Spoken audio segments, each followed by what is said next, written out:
Hello ladies, gentlemen, everyone in between and beyond. My name is Taylor. Welcome back to the Pokemon Fire Red Soul Link Randomizer Gymlocke. Now as you can see on screen right now, it's just me.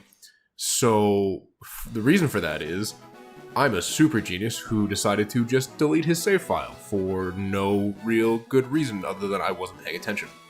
So as opposed to making John go through the whole thing again, pick all new Pokemon, do a whole new randomizer and everything, I decided, you know what, I would just catch up on my own. So here's a short little video to kind of highlight my journey. It starts with an old guy flexing on a 10-year-old by showing them a literal Pokemon dinosaur and says, look at this, look, this is just what I can do now. Like, what? Bro, I'm 10.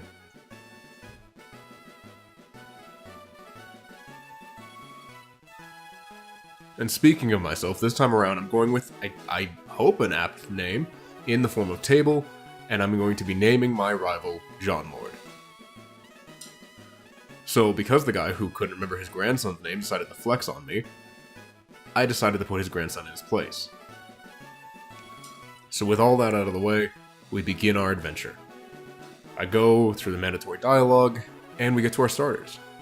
This time around we have Aeron, super cute, nice and sturdy, Caterpie, pretty basic, not really for me, and Beldum, who, honestly, this was an agonizing choice between Aeron and Beldum, both being steel types, one being psychic, the other being ground.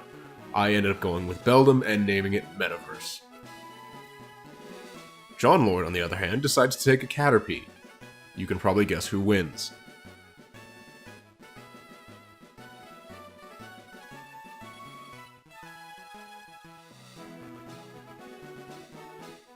After beating him, quite handily might I add, I remember to save the game this time and make sure I don't delete said save file. And so my journey begins to go to the first town. Unfortunately, an angry spirit from beyond the grave comes back to haunt me in the form of Becky, getting her revenge for ditching her in the first playthrough. After handily running away from Becky, I run into a quick Jolteon who may or may not be called Foreshadow. After skipping a few more encounters, I get to town, get Oak's package, and make my way back.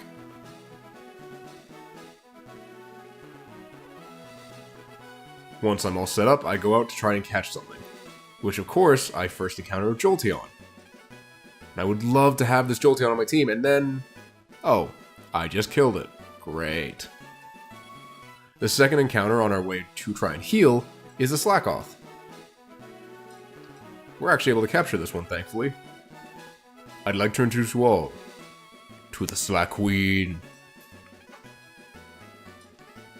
So after crowning Her Highness, we go out to try and give her a little experience, where she dies. Yeah, that was a short-lived reign. Probably should have called her Marie Antoinette.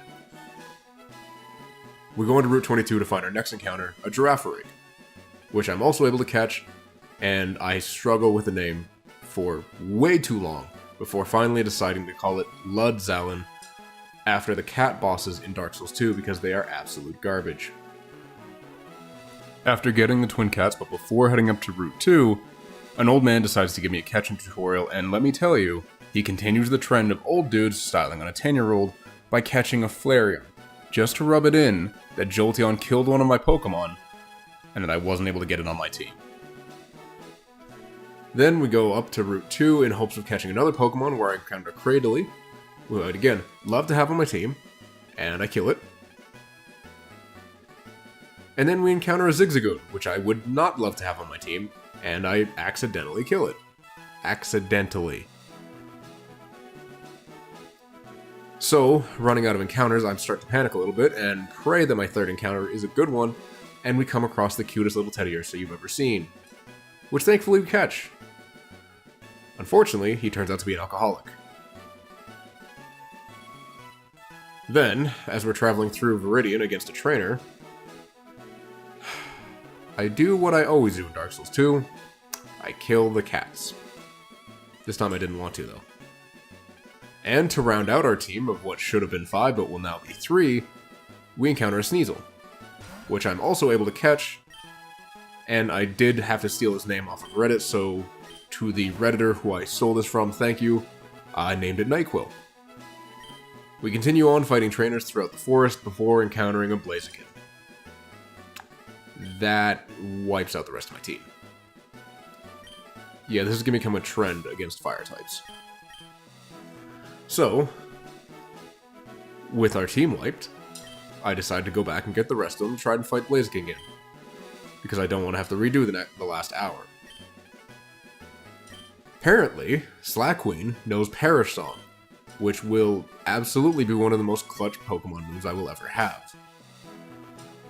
Sacrificing herself nobly, she's able to get a Perish Song off of the Blaziken.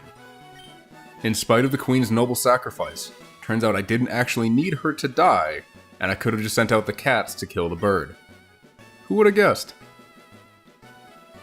Moving on, we enter Pewter City, fight Brock's gym trainer, and then encounter Brock himself, or, as the game calls it, Cool Trainer Cammy. Cammy's not a hard fight at first. Her first Pokemon goes down super easy, and then she brings out Houndoom. Which, as I said before, is a fire type, therefore it causes problems. And wipes the rest of my team. That is 2 for the wipe counter. So, having wiped entirely, I went back, grabbed my team, leveled them all up, fight Brock again, and finally win. Now, I did lose a few along the way, but because I didn't want to handicap John by restricting what Pokemon he could use just because I happened to lose them in a solo fight, I've decided to revive everyone and keep them all alive in line with John's continuity. This multiverse will get very messy very quickly. I hope you all enjoyed the ride as much as I did. Thank you all for watching this short little episode. I'm sorry that it's not a proper episode 2 and that I deleted my save. I promise from now on, I will not make that same mistake, and the next episode in this series that comes out will be a proper continuation with both John and myself. So, see you guys in the next one. Bye!